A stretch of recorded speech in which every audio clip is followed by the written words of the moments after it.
Hi, my name's Mark Smith, and I've recently had the good fortune to become good friends with Boone McAfee, the gentleman who runs World's Fastest Drummer and the inventor of the Drumometer that I'll just hold up here for you, that we have connected to this device here. And the Drumometer measures how many strokes you play within a given time period. Now, a lot of you will be familiar with the concept of the World's Fastest Drummer, where guys will sit and play with the Drumometer in an attempt to get as many strokes as possible within a minute, and I believe there's an endurance record now that goes for 15 minutes, which is very impressive. And so, but Bo and I were discussing on Facebook the other day other things that you can do sort of from a practicing perspective with the Drumometer. Now, I'm a big fan of speed drumming and that kind of thing, but I primarily use the Drumometer for measuring accuracy, particularly in artificial groupings like 7s, 5s, 9s, 15s, things like that. I'm very much into polyrhythms, cross-rhythmic playing. I play a lot of progressive rock, progressive metal, stuff like that. And if you check out my YouTube channel, there's quite a few videos of me playing that kind of stuff.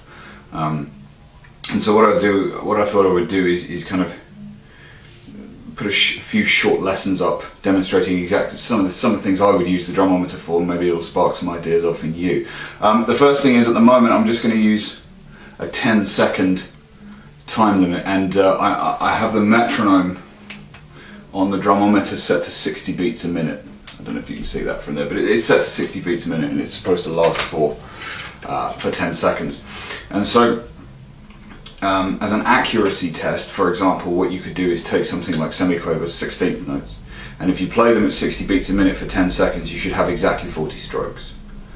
Okay, so what I'm going to do is I'm going to start with that, and then as I go along I'm going to add quintuplets, 6s, 7s, 8s, 9s, and then I'm going to go back and say do triplets, like groups of 3 in double strokes, 4s in double strokes, 5s in double strokes, you know, 7s in paradiddles, and all of these and all of these sort of cross-rhythmic patterns that you can just play on here and use the Drumometer to measure whether you are playing them exactly correct. Now, one of the big things to do with accuracy is to count what you're playing. Now, I am a big fan of Mike Mangini, and I use his rhythm knowledge books, and I use his counting method. So in rhythm knowledge you count 4s, 1 and 2 and 1 and 2 and 1 and 2 and 1 and 2 and. So at 60 beats a minute in 10 seconds we should get 10 groups of 4, 40 notes. So 1 and 2 and 2 and 2 and 3 and 2 and 4 and 2 and so on. Okay, so I'm just gonna try this now, and you'll notice that when I play, I don't play very loud. I spend a lot of time practicing very, very small, relaxed strokes. I have a saying that I like to remember, that the US Army Rangers use: slow is smooth, smooth is fast. I've had a lot of tendon injuries over the years of playing drums, and I've found that over time the best thing to do is to practice very, very smooth and relaxed. So anyway, let's get to it. I'm going to get this started. 1 and 2 and 2 and 2 and 3 and 2 and 4 and 2 and 1 and 2 and 2 and 2 and 3 and 2 and 4 and 2 and 5 and 2, 6 and 2 and 7, 2 and 8 and 2 and 9 and 2 and 10 and 2 and. We should have, I'll bring the camera over so you can see it. We should have exactly 40 strokes. Okay? I'll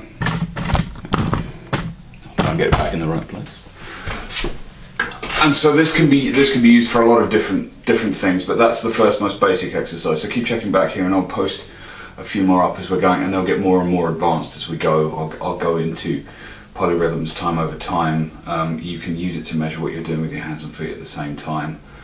Unison strokes, all kinds of things like that. So anyway, enjoy, and if you want to have a look at some of my projects, I'm in a band called Quantum Sphere, and it's facebook.com/quantumsphereband. Also, I have a project called Drumnosis, which you may be interested in, and marksmithdrums.com. So that's drumnosis.com, drumnosis.com, and marksmithdrums.com. Cool, see you next time.